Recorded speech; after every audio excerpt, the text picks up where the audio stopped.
Hello there, it's Matthew from Supply Me Limited and welcome to our video. Now on this video I want to tell you about our fire risk assessment service that we offer. Fire risk assessments are a legal requirement to have in any commercial premise, and it is legally required to have them regularly refreshed, typically every single year. So when we come along to a premise and do a fire risk assessment, we are thorough. Okay, we spend about 2 to 3 hours on site doing the actual assessment, and then we'll write a report complete with an action plan, which are traffic light colour coded. So the reds ASAP, you need to do them quickly. Amber within 4 weeks, and then greens are within 6 to 8 weeks. So we work through a traffic light system on the action plan. Now, the content that we go through, as I said, is very thorough. So we look at the building structure, we look at the fabric of the building, the size of the building, the types of activities that are going on inside the building, and also the types of people that we have in the building, what we call relevant persons, okay, and what activities they're doing as well. We look at the sources of ignition that you have on the premises. We look at general housekeeping, making sure doors aren't wedged open, looking at your arrangements that you have in terms of fire planning. So if a fire were to happen, where do you go to? What types of exits do you use? What routes do you use? And making sure they're accessible at all times. Looking at the measures that we already have in place to limit fire spread. Look at the fire doors. Now, you might not know, but if you've got a gap in your door frame, okay, between the door and the frame, big enough to slide your little finger in, then you've got too big a gap. Okay, so you need to take measures to address that. Usually what you'll find in domestic premises is that when people change the flooring, they don't think about the actual fire door itself as well, so they have a massive gap in between the door and the floor and the wall as well.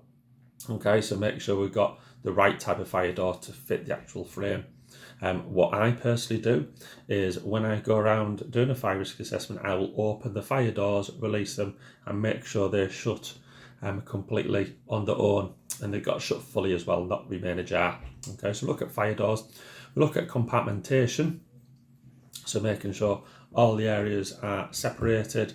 If we have effective compartmentation, they will minimise the risk of fire growth, fire spread, maximising time for occupants to escape. We look at emergency lighting systems as well, making sure you've got the right type of lighting and make sure that it works.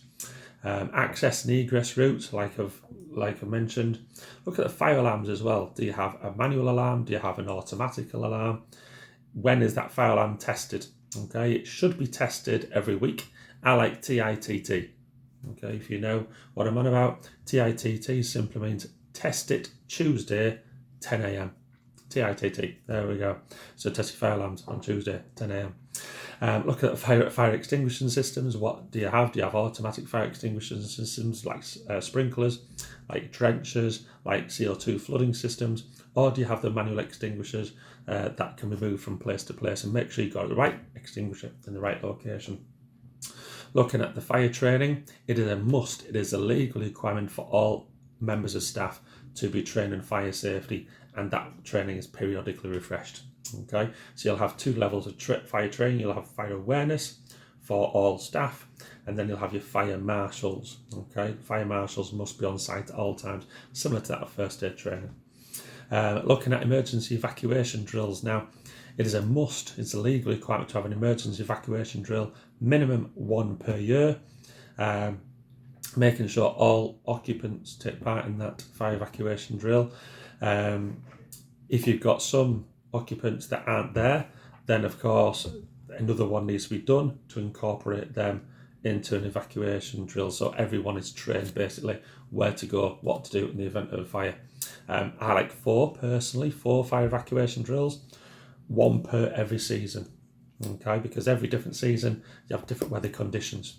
So spring, you have of course low sun, so blindness might be an issue. Summer, maybe not in this country, but certainly you've got an amount of heat in summer. So what's your management procedures to make sure, especially if you've got vulnerable persons on site, that they are going to be safe at your assembly point for a given time? Okay, so think about heat stroke, think about dehydration, and if that's the case, where do you then go to make sure them occupants remain safe?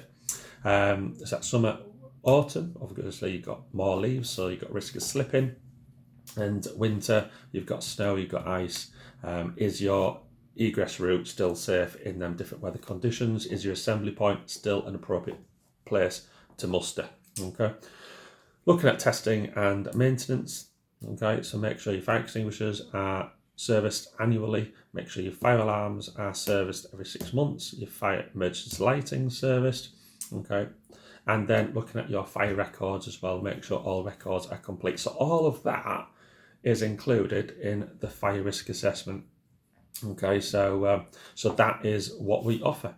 Them fire risk assessments are at the moment on an introductory offer of $395 per premises. So if you're an organisation that has multiple premises, then obviously it's $395 per premises. That includes everything. So that's that. Yeah.